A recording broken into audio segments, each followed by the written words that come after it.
こんにちは。川崎正則の YouTube チャンネルです。本日も集団ストーカーに関する知識を述べさせていただきたいと思います。おおむねネットでは集団ストーカーテクノロジー犯罪に関する正しい知識が出回ってきたので、今回は YouTube で集団ストーカーのルーツについてお話したいと思います。特定個人が一方的に抑圧的な迫害を受ける集団ストーカーですが、はるかに昔から統治に組み込まれる形で行われていました。原型に見ることができるのが、徳川幕府における被差別集落者の監視統治です。当時、徳川幕府の統治者の下に、士農工商という4段階の身分差が設けられていました。この下に、統治の枠組みを部分的に外れる形で、被差別集落者がいたと言われています。彼らは、士農工商の身分の中に内定と入り込み、監視し、逸脱者裏切り者がいた場合には幕府に報告する形で生存を許されたと言われています。私の京都大学の大学の講義でもあったのですが、当時の被差別集落者は、現在の統合失調症など精神病の人々が形成した集落だったという説があります。一定のタブーを形成する、逸脱者、被差別者を一般身分のコミュニティに公にできない任務をさせて統治に組み込むという異性形態は、この頃からあったものと思われます。次に挙げられるのが、日本の第二次世界大戦時の隣組です。この時も戦争を維持する体制のため、町内会のレベルで反体制派がいないか、住民同士で監視体制を敷いていました。当然、逸脱者裏切り者は政府に報告されて何らかのペナルティを起きます。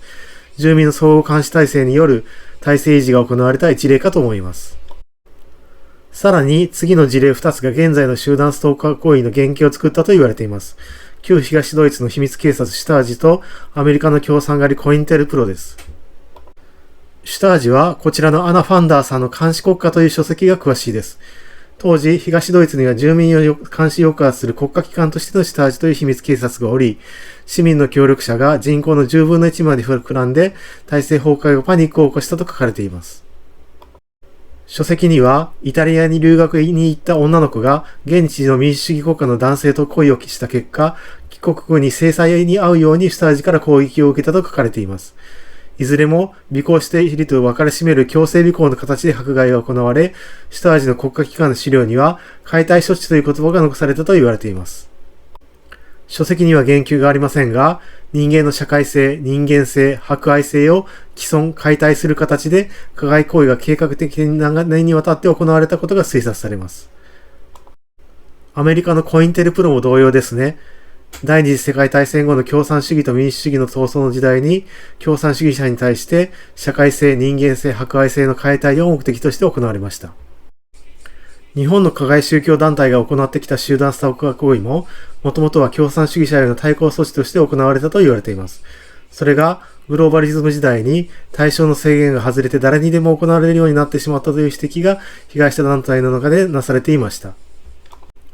これに加えて、アメリカの麻薬を用いたマインドコントロールプログラム MK ウルトラ以降の電磁波を媒体としたマインドコントロールという凶悪性が加わって、現在の集団ストーカーテクノロジー犯罪の原型が形成されたと言われています。これらの集団ストーカー行為ですが、私はこの暴力によって体制が維持される仕組みをシステムと呼んでいます。村上春樹さんのイスラエル公演での壁と卵が由来です。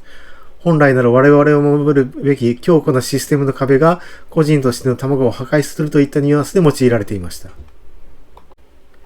グローバリズム時代、国際金融資本家は資産の一方的な収奪と体制維持のためにグローバルにこのシステムイコール集団ストーカーテクノロジー犯罪体制を形成したというのが私の説です。ただし、彼らは Q アノンによる批判の蔓延によって大いに反省し、市民と共同し、被害者を守る実績と思想を作り上げてきたことも指摘しておきます。ある被害者が表現していましたが、加害信仰宗教団体のことを器と呼ぶ人がいました。現在では集団ストーカーテクノロジー犯罪加害行為を行う器として加害団体がおり、彼らに誰でも投資することによって特定個人に加害行為を行うことができるという自由投資の原則が加害行為に通底しています。ある人にとって加害主体は国家であったり、企業の重役であったり、新興宗教団体の報復であったり、政治家の制裁であったり、様々な予想が示されます。ここで、このような自由投資の原則が通底していたら、一向に規制できないではないかと嘆かれるかもしれませんが、この犯罪は本来国家犯罪です。生存権や基本的人権の尊重の規定がある憲法に反して加害行為が社会に野放しになって行われているのに、それを規制しないのは国、行政の不作為であると被害者は主張すべきです。国家がこの犯罪に介入して規制を行ったら被害者は助かるという観点です。最後に、被害者は加害団体に対する個別の損害賠償を求める訴訟だけでなく、この国行政の不作為に対して国家賠償を求めるべく団体訴訟を行うべきであると指摘しておきます。今回の話いかがだったでしょうか？ YouTube ではこの犯罪の話がかなり確信をついた形で動画化されていますので、まだ動画化されていない部分をピンポイントで解説するような動画も掲載していきたいと思います。私の動画が面白いと思われた方は、ぜひコメント、いいね、チャンネル登録をお願いいたします。皆様の被害が少しでも小康状態となることをお祈りして、末尾とさせていただきたいと思います。